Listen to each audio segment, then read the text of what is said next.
আমরা যারা নতুন টিকটক অ্যাকাউন্ট খুলতে গিয়ে এখানে জন্ম তারিখ দিয়ে এই ধরনের সমস্যার সম্মুখীন হচ্ছি তাদের জন্য মূলত আজকের এই ভিডিও।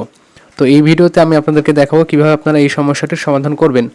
প্রথমত আপনারা অ্যাপসের ডেটা ক্লিয়ার করে দেবেন অথবা অ্যাপসটিকে ডিলিট করে নতুনভাবে ইনস্টল করে নেবেন।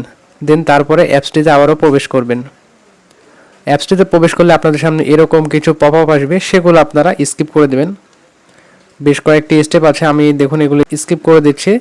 তারপর আপনারা নতুন করে এখান থেকে অ্যাকাউন্ট খোলার ট্রাই করবেন। তো আমি এখন প্রোফাইলে যাচ্ছি। দেন প্রোফাইল থেকে এখানে sign up to new account, এখানে আপনার যে কোনো একটি পারপাসে আপনি অ্যাকাউন্ট ক্রিয়েট করতে গেলে যদি এই সমস্যাটি হয়ে থাকে তো আপনারা কিভাবে এই সমস্যাটি সমাধান করবেন এখন দেখাই।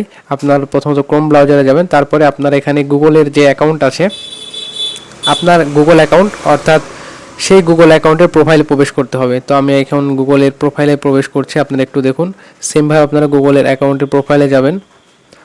গুগল অ্যাকাউন্টের প্রোফাইলে গিয়ে আপনাদেরকে যেটা করতে হবে, পার্সোনাল ইনফরমেশন থেকে আপনাদের এখানে জন্ম তারিখটা এডিট করে নেবেন। তো এখানে জন্ম তারিখটা একটু কম দেওয়া আছে, মূলত এই সমস্যাটির কারণেই এটা হচ্ছে। তো আমি এখানে জন্ম তারিখটা আপনার 20 বছর বা 25 বছর যে কোনো আনুমানিক একটা করে দেবেন। 20-25 বছরের নিচে দিবেন না, ঠিক আছে। দেন এখানে কনফার্ম করে দেবেন। তারপরে আপনার ফোনটিকে আপনি রিবোট দিয়ে নেবেন। ফোনটা বন্ধ করে পুনরায় চালু করবেন এবং অ্যাপসটিকে ডিলিট করে নতুনভাবে ইনস্টল করবেন। তো আমি এখন এখানে নতুন করে সাইন আপ করতে গেলে আমার অ্যাকাউন্ট কিন্তু এখানে হয়ে গেছে। তো এখন তারপরেও যারা অ্যাকাউন্ট খুলতে পারছেন না তারা কি করবেন, তো তাদেরকে আমি একটু দেখাই আসলে তারা কিভাবে এই সমস্যাটির সমাধান করবেন। দেখুন আমি এখানে জন্ম তারিখটা দিয়ে দিচ্ছি, 20-এর ওপরেই দিয়ে দিচ্ছি। দেখুন আমার অ্যাকাউন্ট কিন্তু এখন ওপেন হয়ে গেছে। তো এরপরেও যারা অ্যাকাউন্ট খুলতে পারছেন না বা যাদের খোলা যাচ্ছে না তারা এখন আমি যে প্রক্রিয়া দেখাবো সেভাবে আপনারা ট্রাই করবেন। প্রথমত আপনারা এখান থেকে একটি স্ক্রিনশট নিয়ে নেবেন যে সমস্যাটি হচ্ছে সেটা।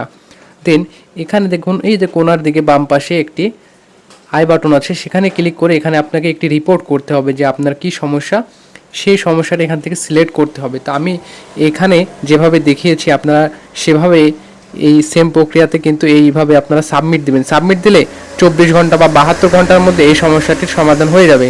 দেন এখানে আপনার স্ক্রিনশট দিয়ে যে ছবিটি আছে সেটি আপনি এখানে অ্যাড করে দেবেন এবং বাকি স্টেপ বাই যে ফর্মালিটিগুলো আছে সেগুলো এখান থেকে পূরণ করে দেবেন।